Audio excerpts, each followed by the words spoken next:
All right, Chelsea fans, welcome back to another episode. That's right, of the London is Blue podcast. Dan, one of your hosts here, alongside Nick. No Brandon, but Nizaar Kinsella joining us as well for a little international blues conversation today. And we'd be remiss if we didn't start the conversation off. Again, Chelsea gets a lot of flack for things that they don't do right, whether that's on the pitch or off the pitch.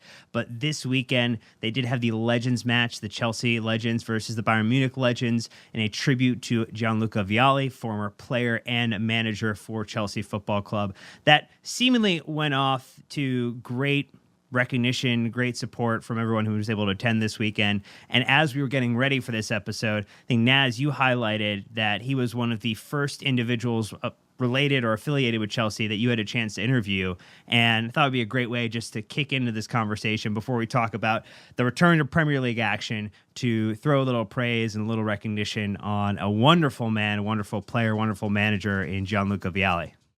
Yeah, I think he definitely very much deserved that major event at Stamford Bridge, and it was sort of a celebration of his life. A lot of the ex-players who played with him. I saw the very nice interview with Zola, who's a Chelsea legend, just like Vialli was, and they were very close friends as well off the pitch. And yeah, he got the big match, and Chelsea played well. And I think everyone who went to the game really enjoyed it. It was great for the Chelsea supporters to show love. I think Luca's family was there as well, right? And when Chelsea lifted the trophy for beating Bayern Munich's Legends 4-0, the family were there. John Terry lifted the trophy sort of alongside his daughters. So he was a great man. I think when I met him, I was really in awe of him. It was one of my first interviews, so I was generally nervous, but yeah, he just sort of invited me in and gave me a great opportunity very early in my career doing what I do now. So I'll always be grateful for that. And then we sort of kept in touch over the years with him and the people around him, and they're all brilliant people, and he was a brilliant man, a brilliant player. I mean, I admired him when I was a kid watching football.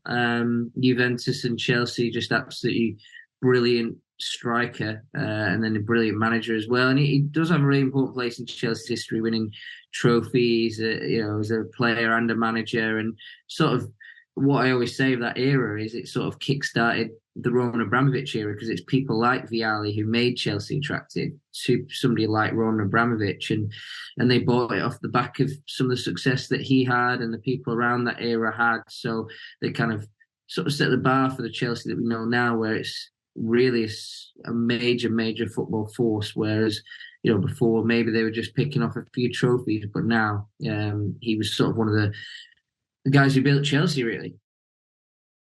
And one thing to note, and we saw a lot of our friends there yesterday. So for those who were able to attend, that was awesome. A lot of tears in the stadium. They played Nessun Dorma, which is a very touching part of the tribute. Just a note that, of course, this is all supporting Chelsea Foundation's work, right? The Royal Marsden Cancer Charity. Friend of the pod, Louis Beneventi, has kind of a close personal connection there. So we, hopefully you go watch his Instagram stories as to why that is. But you can still donate even after the match has kind of concluded. So if you text the word Luca to 785 in the UK, that will kind of get you into the donation mode. Otherwise, there's a Just Giving page that's linked on the club's website that we can link in the show notes. If you were not able to attend or were not able to support already, that's a great way to do it. Yeah, plus you got a chance to witness a bunch of Chelsea goals as well. And I think none other than John Terry scoring in the 26th minute is probably the most perfect of the bunch, just in the way that he made that happen. But again, we are going to talk about a couple of things today. We're going to get into just the injuries that are going on at Chelsea, maybe what are some of the late fitness updates we have as Chelsea get back into the Premier League action this weekend.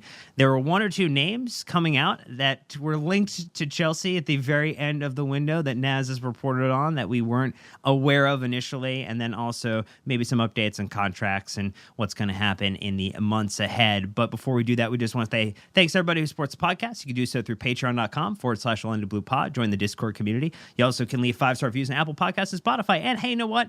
Also subscribe and get notified on YouTube. It's a great way to support the show. And look, we've got plenty of old episodes that you may have missed. We've been publishing a couple of Blue Royalty episodes. The Me Official Deep Dive was fantastic. If you want to know more about some of the new talent ahead of the start of their FAWSL campaign and defense, you should check that out. But look, Naz, we're back this weekend.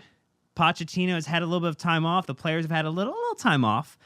But just the other day, there's a new injury concern for Chelsea cropping up with Romeo Lavia and potentially a long layoff on top of a long road to getting back to fitness after a lack of preseason. What are you understanding about the latest for Lavia and his push to try to get into the side after making the switch from considering Liverpool to coming to Chelsea?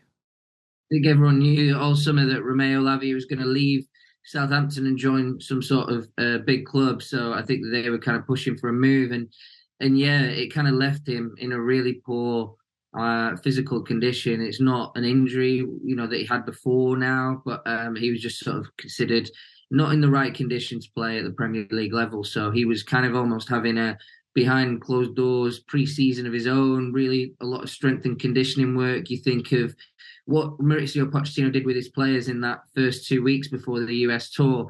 That's kind of what Lavia's been doing in the last few weeks at Chelsea. The standard that him and his coaching staff, Pochettino, they really want the standard of fitness to be incredibly high. So Lavia's been trying to get to that level, and yeah, you get to that level to have injury prevention. But on the way, one of his first training sessions last week, when he sort of reintroduced to the group, he gets an ankle injury. Now, the extent of that is still being assessed, but there are fears that it could be an extended period. We've not had the dreaded Chelsea press release yet, saying quite how bad it will be. So I'm hoping that's good news, but there's certainly fears there.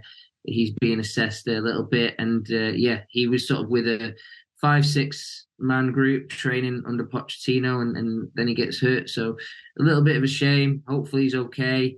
We're kind of waiting just to find out really definitive the length of time. But yeah, there's a few concerns there. And yeah, it's a bit of a shame for Chelsea because he's yet to make his debut and join sort of Nkunku in that sort of camp where he's a new signing, but he's not ready to play. So a bit of a shame. I guess a follow on to that, Naz, and I know Rome's not built in a day, right? But are you surprised at the continued injuries with the advanced fitness program that was run, even for players that were there at the start of the summer and everything that's gone on? Or is this indicative of just a larger problem in world football where there's just too many matches? Like a lot of the international matches that are being played this weekend and even into October, next month, are not necessarily like mission critical matches in a lot of different ways. Maybe they're Euro qualifiers or something like that, but like it feels like there could be a little column A, a little column B, if you get what I'm saying. Yeah, I think you're right, Nick. I think there's definitely that stress on players at the minute where there's loads of injuries going around, especially, after pre-season where teams have been, on long tours and stuff like that. So it seems like a lot of the teams that have had those long tours have had injuries as well. But yeah, it's something that I think football hasn't got to grips with in general. But I think with Chelsea, there is a special problem that's just a Chelsea problem, which is this is a long time coming. So many injuries for basically a period of a year, and it's not good. And each injury causes a strain on other parts of the squad and things like that. So it really is a Chelsea problem that needs sorting out internally at Chelsea. We've seen that the medical department got hugely overhauled last year. Over 50% of the staff were sort of moved on and replaced. You've got to say, is the current staff working as well as before? We don't know, but there's certainly that question mark that the track record isn't good. The one positive about Chelsea right now in terms of getting on top of this, and it's funny to say that now because there's 10 or 11 players out injured right now, but Mauricio Pochettino is very good at getting players fit and healthy. He's got a great track record of that, but the real genius behind it is actually his assistant, Perez. He's the guy. He's got a sports science degree. He understands everything. So it's kind of his area really of expertise where he's sort of Pochettino's right hand man, great at a lot of things, but really on that sports science front, he's the man. So hopefully he can be part of that. And It was interesting hearing Pochettino talk about Reece James's injury problems, and it's kind of like we need to investigate and get to the bottom of it. So, they've got a team themselves that can handle these things, but also Chelsea's a club I think needs to get better and have some serious thoughts with themselves about how to improve these injuries. And it feels like, Naz, that this is likely a situation now where someone like Leslie Ugochukwu is going to see maybe more minutes if Romeo Lavia is out. Someone we thought was likely to go on loan, ends up becoming a player who's getting subbed into matches before others, and now has a prime opportunity to show Pochettino and maybe put Lavia even further down kind of the thought process for Pochettino and team if he can string together a couple of good substitute appearances. I don't necessarily think he's the starting solution unless there's another injury, which we hope will not happen, but it feels like he is going to get a significant amount of substitute minutes over the next couple of weeks, given his conditioning is better than some of the other options. Yeah, an injury is always an opportunity for another player, right? So Leslie's probably going to profit from this situation. And I think he's done okay so far at Chelsea. I thought that I was there at the Wimbledon match where his first start, and he started that match really well, faded a little bit. But yeah, he's sort of a work in progress. I think Pochettino's impressed with him because the plan was to send him out on loan, maybe to Strasbourg. But he's ended up staying, and that's a credit to him that he sort of changed the manager's thoughts in training, looked good, and kept himself in the frame. So yeah, he could profit from this situation, I guess, in a weird way. And as I think another one that people are excited to see when we come back from this international break is Armando Broja. We know that he's kind of gotten back into his fitness regimen, getting a chance to integrate with the squad. We even saw the quote back in August where Pochettino was being asked about, like, what are you doing with attacking options, and mentioned that they were considering all players but didn't want to necessarily stop Broja's evolution. So that was like a mid-August quote, so like before the window had closed, before we knew where he was on his fitness journey. Do you have any thoughts about when we might see him this month? Is it unlikely, I would imagine, right after the break, but there's going to be enough matches in September and then beginning into October that we might get a chance to see him at least substitute in the next 2, 3, 4 matches? Yeah, I think he's very, very close to being back. I mean, extremely close now. I think that the way I understand his situation was that he's been ready for a while, but Chelsea have been really cautious with him, just because it was an ACL injury. But there's nothing to suggest that there's any concerns about his fitness. In fact, he's actually, I think, stronger than before. People do consider him very strong, very ready to come back and do something really good for the team and be a really impactful player. So I think that he's in great shape, but they've just been uber cautious. There's an actual sort of methodology to these kind of injuries as well. When you get an ACL injury, I think there's a lot of research into it, and doctors suggest that it has to be 9 months out. This is a guy who, and you do occasionally see players come back in less than 9 months, but Chelsea have been like, no, we're going to wait 9 months no matter what. Even if you look ready, even if you seem ready, which he is, he's been training, doing partial sessions with Pochettino. They've been holding him back a little bit. We'll wait for the 9 month mark. Then, statistically, it shows that you're less likely to get re-injured. So that's how Chelsea are playing it, and hopefully it works. But it certainly seemed like he is in a great shape from an ACL injury, as good as you can be. So expect to see him in the under-21s very soon. I think they play on Saturday. It wouldn't surprise me if he started that one. They play again on Tuesday. Maybe he'll play in that one instead. But I'd expect to see him in one of the next sort of 3 under-21 games. And then if he started doing that, then maybe on the bench, 10 minutes, then 20, then 30, then 60. That's kind of how we'll see him introduced. So it will feel like he's being stage managed slowly back, but I think we're going to start seeing his face around it now, and it's going to be a bit more exciting. Yeah, two follow-ups to that, Naz. I think first, I mean, he's not a small guy, right? And I think, based on our knowledge of ACLs in American sports, like when you see a rather big athlete go down with a knee injury, it seems like it takes them a little bit longer than maybe the smaller, shiftier guys. Of course, it's all subject to an individual's recovery time. But he's one of the bigger guys in our squad. Do you think that they're, it sounds like they're being extra cautious with his recovery because we don't really have a backup striker right now? Is that part of it? That it's just like, run Nico until Armando's fully back? I think it's just Chelsea are very, in all aspects of the way they operate, they're very long-termist, so they don't really take risks. And I think that's sort of where you're seeing it. Everything's about the long term. We believe in the long term. We believe in our talent. Even if it looks bad right now, I think that's sort of how they feel about things. So, yes, it might hurt the team in the short term. I mean, there's no greater game that hurt Chelsea where they didn't have Broja than the Nottingham Forest game that's just been. Right. So, literally, that's the game. David Washington was on the bench. He's not ready to play, so he didn't come on, and that was the sort of thinking. But Chelsea needed a striker in that game. Jackson probably had one of his worst days, and it can happen to a young player. So it'd be good. I think Chelsea need Broja, but they've been careful. It's probably harmed the team a little bit not to have him, but I think that his long-term health is priority over results even. I think that's the thinking at Chelsea. And I guess the last question here on Broja is, let's fast forward to a date in the future where he is 100% healthy and Jackson's 100% healthy. Do you see them potentially playing together in a front two at any point? Do you see, because I know that Jackson played off of a striker of Villarreal before, seemed to do pretty well in a situation like that. Obviously, that causes all sorts of other personnel problems. Where do you play Sterling? Where do you play Mudryk, Madueke, all the other winger talent that we've accumulated over the last couple of years? Like, how do you see them interacting? Is it just simply like for like, or do you see them playing off each other?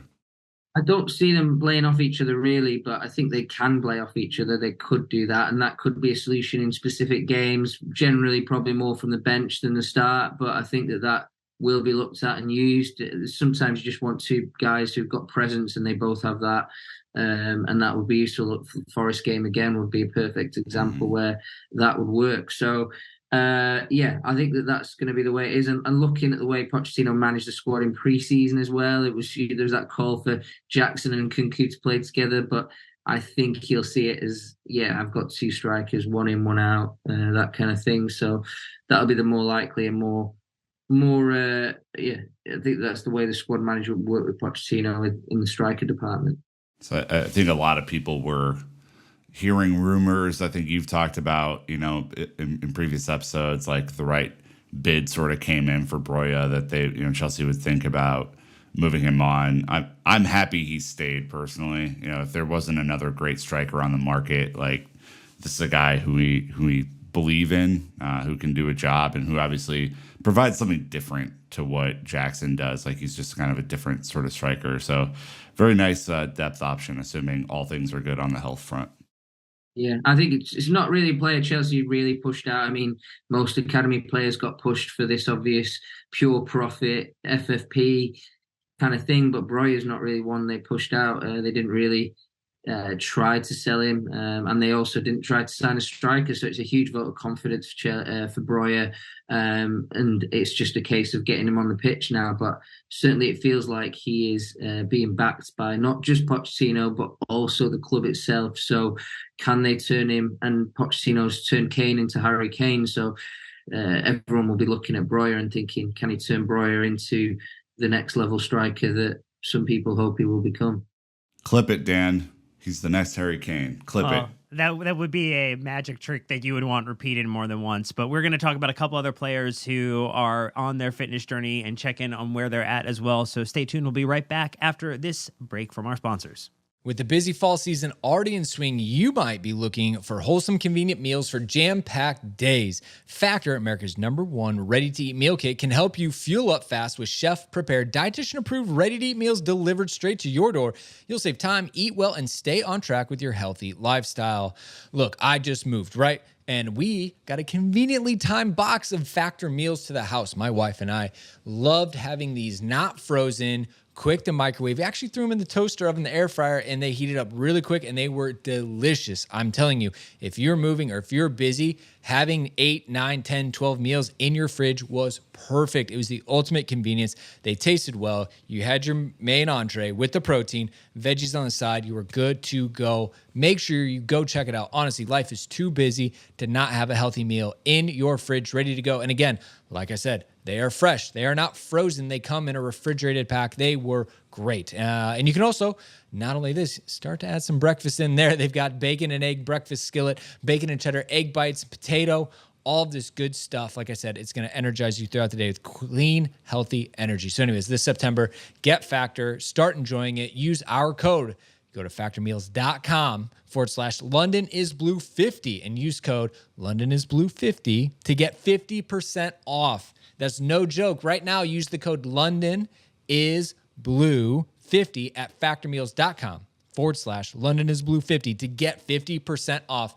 What are you waiting for? So, Naz, another one that is maybe a more recent occurrence is Mykhailo Mudryk. He came off injured in the friendly against Ukraine over the international break here. We know that Pochettino has not been starting him, opting to play Ben Chilwell in a left wing role, which seems to be more about Mudryk not being ready than Ben Chilwell being the best option at left winger in the attack, even though the underlying stats would tell you that the left side of the attack is actually better when Ben Chilwell is out on the pitch than when he is not. So what's your understanding about maybe, is there any concern about the injury that he had over the break, or is this maybe just zooming out still the larger issue that his fitness is not where it needs to be, and that Pochettino and the club, really are concerned about where his fitness is at?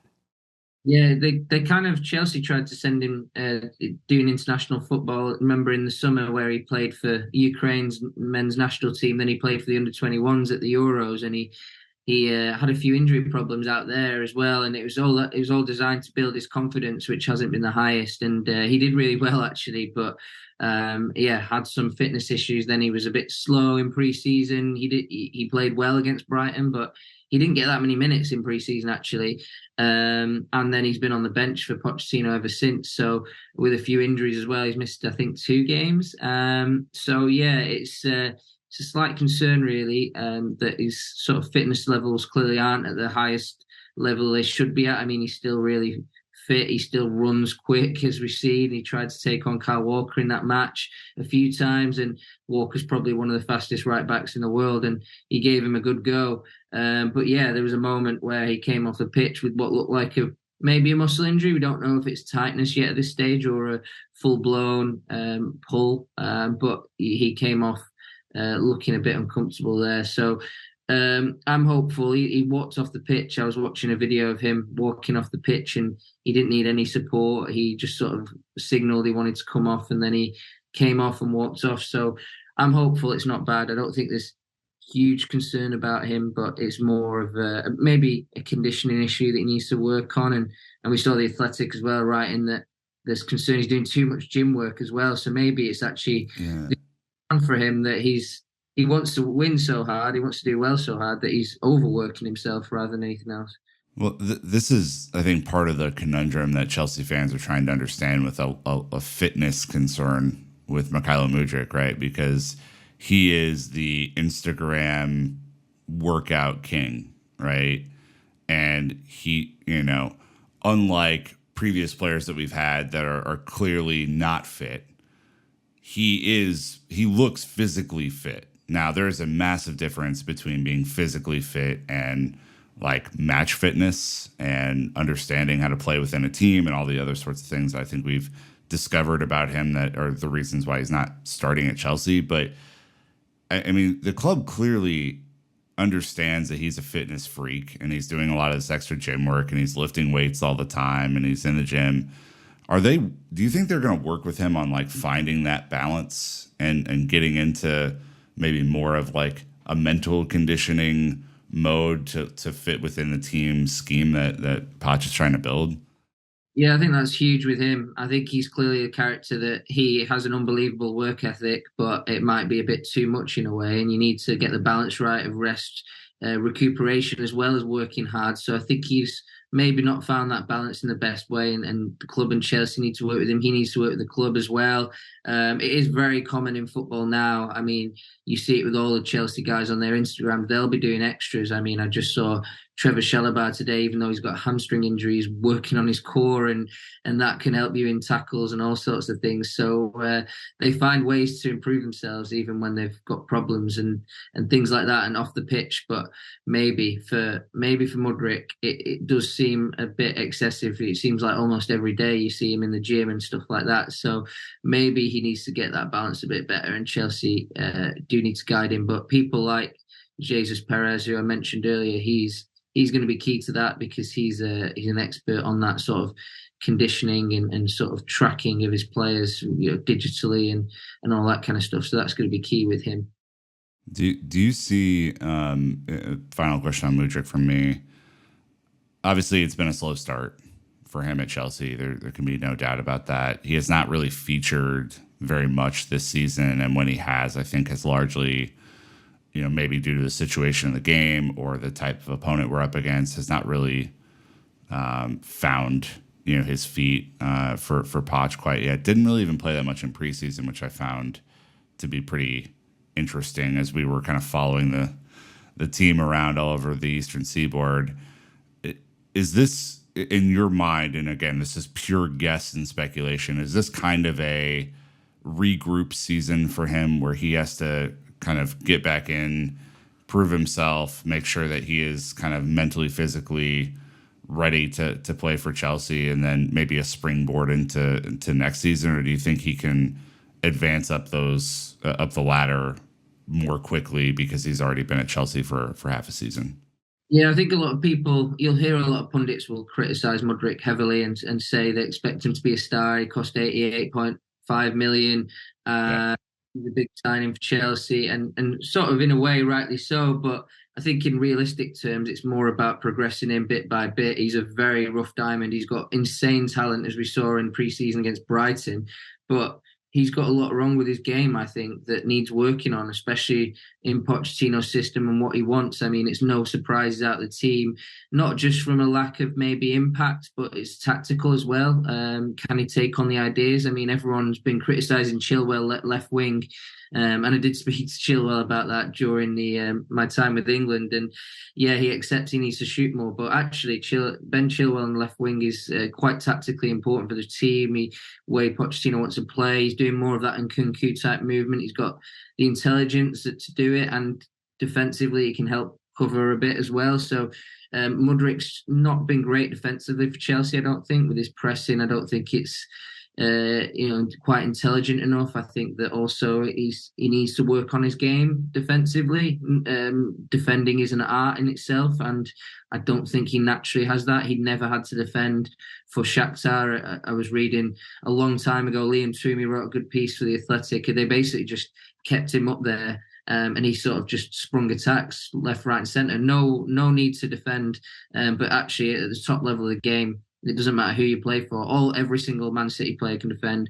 All Klopp's forwards have to defend, and all Chelsea and under Pochettino's forwards must defend. So I think he needs to get that side of his game right. And I think that's a bit of a work in progress. It's going to take time in reality. And then, like you say, there's the body thing, there's a confidence thing, which is mental. So there's a huge amount to work with him on. It's a big project. So I think if he could become a great impact player for Chelsea, like winning matches from the bench or help him wind down the clock when Chelsea are 1-0 up, if he can do that well, I think that's good progress, and that's where he needs to be aiming. And then we can talk maybe at the end of the season where he's starting games and making even more impact. Plenty of season to still make an impact. He's had 3 appearances so far at 69 minutes, so there's not a lot of football for him at Chelsea this season to critique just yet, and hopefully he does get up and running, which would be the best thing for everyone, from a Chelsea perspective at least, maybe not for the opposition. Another one that looks ready to get back to full speed very, very soon, Benoit Badiashile. We know that Chelsea do have a good complement right now of center back options for Pochettino to choose from. Maybe one of the healthiest areas on the pitch for Chelsea in terms of where everyone is at. it feels like he won't necessarily be rushed back, Naz, but it does give Pochettino potentially an option if he wants to change or rotate a little bit more to, for someone like Thiago Silva to get him an opportunity to rest or recover at times. That might be something that Pochettino says, hey, I'm excited by the opportunity to keep the side a little fresher.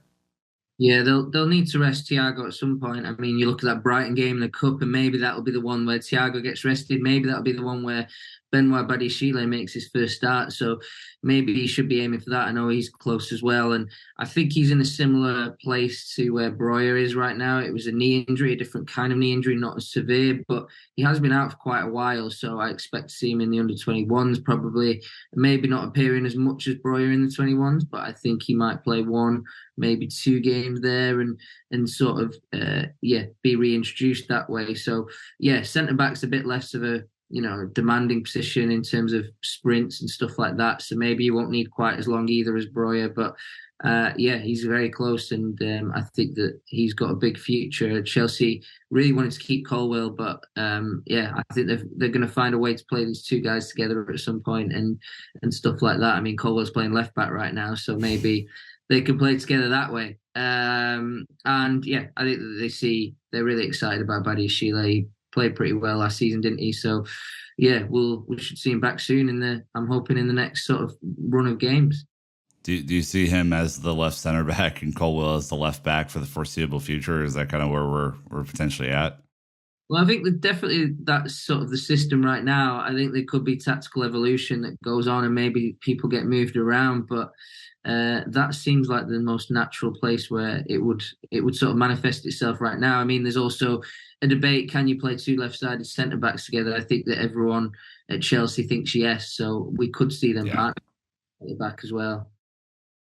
I mean, people forget that John Terry wasn't left-footed, still played on that side, did pretty well for himself. So, it all works out.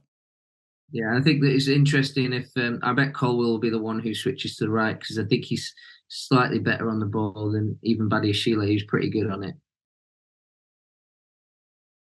And then the last one, just from an injury check-in, would be Reece James. We know that Malo Gusto has done, I would say, a very strong job in terms of situating himself in the Premier League this season, particularly when you're talking about the deputizing for Reece James. I think is a very difficult ask for anyone to play in that position and feel like they're bringing value in the same way. But I feel like we've done a great job in that position, particularly in the pitch, where we've brought up the floor of the replacement significantly from prior seasons where it was Reece James, and then you had to go very, very, very, very, very far down the list in terms of looking at where that replacement ranked, maybe in terms of their output. But Reece obviously be one that, coming back from another injury, long period out again. Will the club be maybe a little bit more cautious now because of how Gusto's been playing, give him maybe more time to get back up to speed? Yeah, I think Gusto just gives Chelsea the security not to need to push James back, right? So I've been really impressed with him myself, like you guys. So I think that that's sort of the case. That's the situation. And also, don't forget, I just mentioned a bit earlier, but Pochettino really wants to build James's fitness so this run ends, because this has been terrible. And Reece is still hugely important to Chelsea. I mean, he's the captain now. This is the guy the club is betting on. So yes, Malo Gusto is taking his chance, but I think that Reece is still the main man. But it's also a case of we can take our time now. We've got 1 game a week. Let's get it right. Let's really reintroduce him in the right way. All that kind of stuff. So yeah, I mean, Malo Gusto's getting the minutes, getting better every week in James's absence. So yeah, it's time to just slowly work on Reece and get him back, and I think that that's sort of the plan. So yeah, I think that it's going to be interesting, that battle in the future as well. If Reece doesn't get it right, then maybe there's danger longer term that Malo Gusto could take the place. But right now, prime Reece James is just on another level still, even though I've been super impressed with Gusto. Yeah, I mean, think about the timeline, right? His injury happened basically the end of August, or I think 3rd week of August. The original prognosis was for a month or so out. Do you think if they slow roll him back, which seems to be the methodology now, it might even be till after the next international break before he's fully back? Yeah, possibly. I think also you could just have him from the bench and have him as an absolutely sensational impact player, and maybe that would be a smart approach. But yeah, it's not too long until he's back. I mean, he's certainly teasing it as well. Sometimes in these situations, it's about pulling the guys back. I mean, I Yep. remember the news about Badiashile. He's going to be back before the start of the season. He's going to be back like very soon, and you're seeing this news come out, and you're like, actually, is that just the optimism of the player coming out rather than the actual situation? So sometimes the Instagram posts are great and great motivation for Reece as he's doing his rehabilitation, but also pulling back, don't need to risk it, just easing back in. And I think that should be the smart approach. All right, we're going to take our last ad break. When we come back, we're going to talk about some names that came out at the very end of the window, actually after the window, that Chelsea were linked to, and just trying to gauge a little bit more about what we might be doing heading into the near future. So stay tuned, and we will be right back. All right, Naz, so a story we saw from you first was that Chelsea did have a bid knocked back at the very end, deadline day, a £23 million bid for the Norwegian winger from Club Brugge with Antonio Nusa. And this was one that we hadn't heard about before. Another player that feels like they're on the 2030 talent train, that Chelsea are just continuing to stock up with passengers. What did you hear about this move and, Chelsea's interest in the player? Because it doesn't seem like Chelsea are the only club that would be interested in this player. Yeah, I think Chelsea moved at the end of deadline day because Chelsea is actually, for all the talk of FFP and stuff like that, Chelsea was in like one of the strongest places to actually make bids on players. They had money to spend still, so they thought, oh, let's wrap him up a bit like you say, because there is so much interest in this kid. He's 18, he's doing very well, so it was a bit of a case of, can we sign him before anyone else does? A bit like Enzo in January, because there was a lot of interest around Enzo too. So it's like sign him, maybe loan him back, that kind of thing. And then we've got a guy locked down. So yeah, Chelsea made the bid. It's a good signal of intent. Obviously, everyone knows they're interested now because they've done that. But yeah, this is a player that, let's talk about the Belgian league. Let's talk about Club Brugge, one of the biggest clubs in Belgium. The Belgian league is the league for young talents. He's Norwegian. He's come from Norway to Belgium. And he's very visible to scouts around world football. So he's seen as one of the best players in that league. He's quick, a great dribbler. He catches the eye, entertaining. So everyone knows that this player has loads of suitors. But I guess to Antonio Nusa's credit, he sort of said, look, I just want to focus on my club football, not move right now. And the bid was rejected anyway. He wasn't going to push it. So it's just a case of, I'll wait. I'm 18. Maybe I don't need to move to Chelsea right now, but maybe in the future, if he has another good season, he might choose to make that leap, whether it's Chelsea or another big club. Yeah, I mean, think about the depth at winger, assuming that everybody's healthy, and Chelsea signing more wingers who aren't Prime Eden Hazard seems a little odd, maybe. I guess what are your thoughts on how he would have potentially fit into the winger camp that we have, which is full of players essentially, and none of them are being used on the left. I know. It sometimes feels like Chelsea can't resist. They see young talent, they're like, I've got to have him. It probably wasn't good news. It probably didn't feel good for Diego Moreira, who went on loan to Lyon, to see that bid and things like that. So you always think the smartest way to do things. Is there really a plan for getting this guy through, or do you just see a talent and want a talent? And sometimes it feels like that at Chelsea. I'm sure they believe they have a plan, but I think you will see sometimes, and we saw it with Antonio Nusa. We've seen it with Wahi as well. He did an interview. They've both done interviews this week on the international break, and they both said they were sort of cautious about Chelsea because they've got such depth of sort of talent now. So there will sometimes come times where these guys will be like, I'm not sure. Maybe it's better to go to Dortmund or Frankfurt, things like that, just because I can be the main man, and then maybe I can get my big move to a Chelsea or another big club when I'm 21, when I'm 22, when I'm 23. So you might get that happen a few times. So it's going to be interesting to see if Chelsea will constantly be attractive when they've already got like 2-3 young talents in those positions.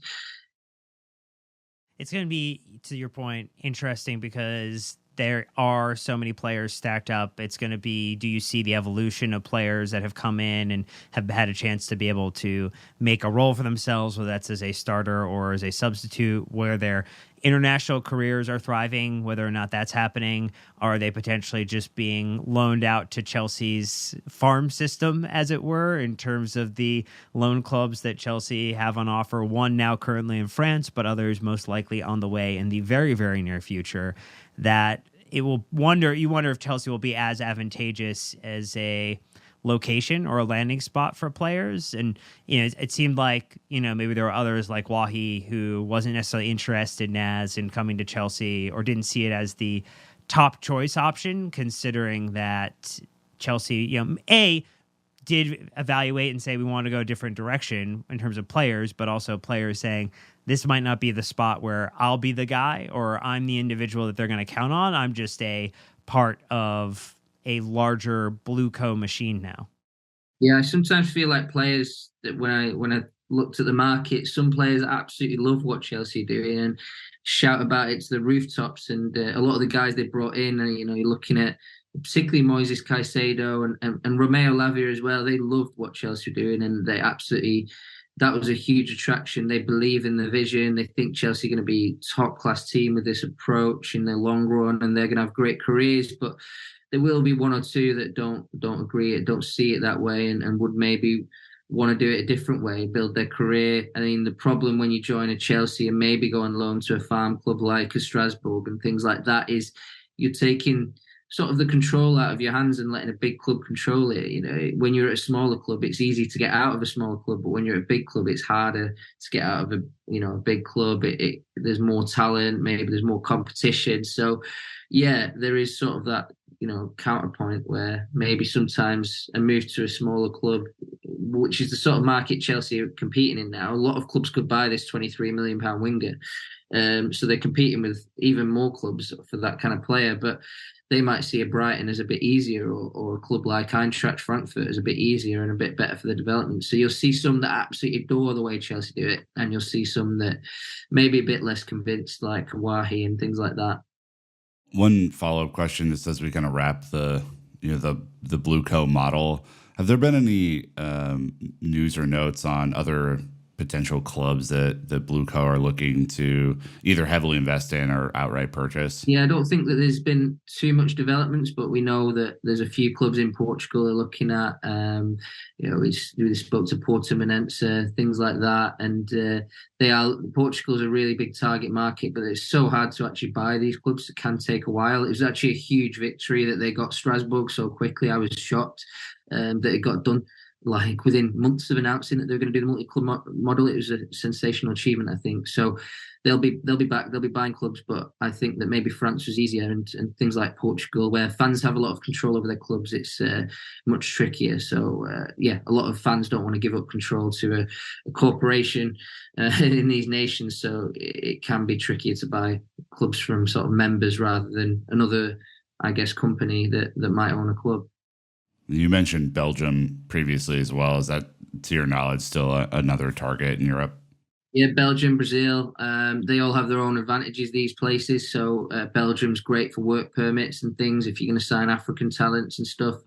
Noosa coming from Norway, not part of the European Union, easier to get into Belgium, and then that can be a pathway to a career in Europe. So that's the advantage there. I think they even want to invest in Africa somehow. So I'm not sure how that's going to manifest itself, but we've seen there's clubs in Norway that and Denmark that invest in African talent, and you see a huge amount of African players come through that route. So they might do something like that as well. So it's going to be interesting to see, but it's considered a long-term part of the project. It's considered on the same level as the stadium, absolute long-term. We want to get this done within 10 years rather than one or two. And Strasbourg was a bit of an outlier. Naz, on two of the other updates that came out a little bit after the window, just that, Elise had a new release clause in his contract. That was one that you mentioned. And then also in that same article, you were talking about the consistent links between Chelsea and Ivan Toney, that they might have interest in him come January. It seems like Elise is probably more of a long-term kind of consideration now, just with a new contract, a new deal, with bringing in Cole Palmer, with trying to figure out what's going on with the rest of your attacking trio, that they're attacking three positions up front, and that Tony seems more likely the consideration and evaluation based upon how well do Broja and Jackson do over the next couple of months, if Chelsea would be interested going down that route. Because from a player profile, while he's been a prolific goal scorer for Brentford, he also doesn't fit their age model, so to speak, in terms of trying to get someone under 25 and under to try to get them in and maximize the value of the deal too. Yeah, he would be a bit of a strange target for that reason. Just he's absolutely not in that sort of age bracket where Chelsea are signing players. So it's a strange target, but there definitely seems to be some sort of interest there. I think there might be concerns around the ban and how he'll come back, but I think most people anticipate he'll be just as good of a player, if not better. And I think actually sometimes we forget as well that Ivan Toney and players like him in this Premier League, this is the hardest league in the world. He's playing this is the highest level, and he's playing extremely well at the highest level, scoring goals and things like that. So he is seen as a massive target. He's going to be really, in the next sort of 6 to 12 months, he's going to be the player that you'll see loads of big clubs bidding on.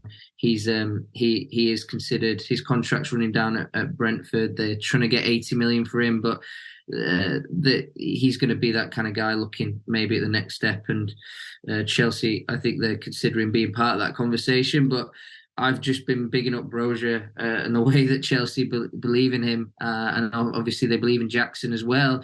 So it's very much just a case of he's on the list. They're going to see what they've got, and Chelsea needs to get better at seeing what they've got rather than always looking in the market. So I think certainly from Pochettino's point of view, it's about looking at these guys really closely, improving their game. That really excites him with Jackson and Broja. And if they improve, if they're good this season, then I think that Chelsea would probably be quite reluctant for Tony, but there will be a market there for him. And then with Elise, just to touch upon it, he's got that new deal now, which he had a really complex release clause. Chelsea thought they had activated it in at the end of August, and Palace said they hadn't met the conditions. There was all sorts of frustrations between the two clubs, and now they've clarified the release clause, made it simpler, but it's also a much higher number. I'm not exactly sure what the number is, but it's a higher number. I could see Chelsea going back for him in the future just because they like him, but there's certainly no room for him right now. After Cole Palmer came in, he's a similar kind of player, I'd say, and I feel like Chelsea feel like they've completed that sort of small winger number 10 profile now. So unless something happens like a big player sale, I don't think Elise will join, but they really like him, so you could never fully rule it out. And I think that Chelsea might want a slightly bigger squad next season if they get into Europe, especially in the Champions League, so that could also help him. Well, and speaking of maybe looking inward and not always outward, there are two players that were rumored to be potential departures all the way up until the very end of deadline day. Even Chelsea may be accepting bids like from Burnley for Ian Motson or Conor Gallagher being in the shop window, despite Pochettino continuing to favor the player and play him whenever he possibly has an opportunity to, which delights me to no end. What's your stance or your understanding on where Chelsea are at with these players from a contract perspective now that the deadline day has done? The players are here for at least a minimum until January when the window reopens again, when maybe there would be evaluation on, could there be a deal for Cucurella to leave in January, giving Motson more confidence? Mm-hmm. And if Gallagher sees continued opportunity to impress, perform, and stay on the side where he feels more confidence that Pochettino values him and that he has a really strategic role to play. Yeah, it's going to be so interesting to see if they can get these guys on new deals and how that will look and things like that. But it's going to be complicated. I think that the club are going to have to show them that they're valued, after being pushed on the market and things like that. So it's really complicated. And then if they don't sign a new deal, I expect them to be, again, the same cycle of news. They could be sold in January. They could be sold in the summer. All this kind of stuff's going to happen. So, I feel like it's quite complicated. It's not going to happen overnight. They did. I know this for sure, that they've offered a contract to Ian Maatsen. He's not signed it. I think the reason he's not signed it was because the terms didn't make him seem like a particularly important player. He's ready to fight for his future, but I think he would want to fight for really prove himself at Chelsea before signing a deal. As soon as he signs a deal, it's going to be harder for him to dictate the terms of his exit as well. Right. So that's going to be an issue for him. So, yeah, he really wants to prove himself at Chelsea. He rejected Burnley himself. Chelsea accepted the bid. He rejected it. But to sign a new deal, you'd have to feel important. And do these two players feel important? Of course, Conor Gallagher is important to Pochettino and proven that by constantly playing. But does he feel important to the club? And that's going to be a key factor for him. With Maatsen, I think we can all accept we're very excited about him, but we all must admit as well that he's not proven himself yet at this level. Can he do that in the next few months? Let's see. And then that might, if he plays really well, becomes a starter, maybe finds a way to get in at left back or something like that, where he belongs, where he wants to play. Maybe that will help the situation, and maybe that will lead him to sign a deal. But I don't expect it to happen overnight. The latest deal for Maatsen wasn't a great one, I don't think, in his mind. And Gallagher, I don't think he's been offered a deal yet. So that's a very interesting situation in itself. Connor has 3 years left on his current deal, or 2? 2, I think. 2. Yeah. So this is like the time where he would start to kind of get that sense of like where they're going to go, right? Yeah, exactly. And there's no shortage of interest in Conor Gallagher, right? So he's had a lot of interest, but he's a Chelsea man through and through. He's the one that fans identify with. Okay, maybe on social media he gets a lot of abuse, but when you go to Stamford Bridge, they adore Conor Gallagher because they see him as like them, sort of personified, a hardworking Chelsea fan who does everything for the team on the pitch, always available, never injured, great lad, all this kind of stuff. So he's got that sort of connection with the fans, but at the same time, it's got to translate throughout the organisation for him to sign and commit that way. So, super interesting what happens. And, if he gets to 1 year left on his deal, he'll have a lot of choice of clubs, and Chelsea will, as we know from the past, will happily sell him and push him out. So very interesting year for him, actually. All right, Naz, well, that is rounding out this little bit of an international break check-in. We know that Chelsea actually don't have the privilege of playing on Friday or Saturday. It is a Sunday match against Bournemouth that sees Chelsea return to Premier League action. And then another long wait for Chelsea to play again. Two Sundays in a row, Bournemouth and Aston Villa coming up. So Chelsea have plenty of time to figure out and get it right with a little bit of a rebound for Pochettino inside. How are you feeling about those two fixtures for Chelsea at this moment? Both maybe ones where they should win, you would argue? Yeah, they should. It's quite a nervy. It's going to be a nervy couple of games, I think, because they're the last two. I mean, especially the Bournemouth game. That's the last sort of easy fixture in inverted commas that Chelsea will face, and then the run gets a lot harder after that. So you're looking at it: 4 points from 4. Chelsea are a bit unlucky to not have so many points, but if you lose to Bournemouth, then there's more pressure on the Villa game. Then how's that going to go? And then it's a tough run from there. So it's a bit like, it feels a bit nervy already. I just hope that we see a good Chelsea emerge after the break. But we also can't expect too much because Poch hasn't had most of his players available. So what can he do? What can he do? And stuff like that. So they just need to find a way to get the 3 points, and it'll ease the pressure, hopefully. And there'll be a positive atmosphere around it. But I know for a fact the guys aren't really panicking right now, and they see a lot of positive signs. So hopefully it just manifests itself as points, because that's the missing link now. Can they turn good, decent performances into points? Even winning while you're bad, that's a huge thing as well. Can Chelsea learn these little bits that they need to sort of get to where they want to be? All right, well, we're going to try to manifest some points over the week as we get ready for Chelsea's return to Premier League action. But thank you, Naz, for joining us. Thanks, Nick, as well. And thank you to our wonderful listeners. Again, 5-star reviews on Apple Podcasts and Spotify. Follow us on YouTube and get notified of new video drops there. And, join us on patreon.com/London Blue Pod. Great way to support the podcast. But until next time, Chelsea fans, you know what to do. Keep a blue flag flying high.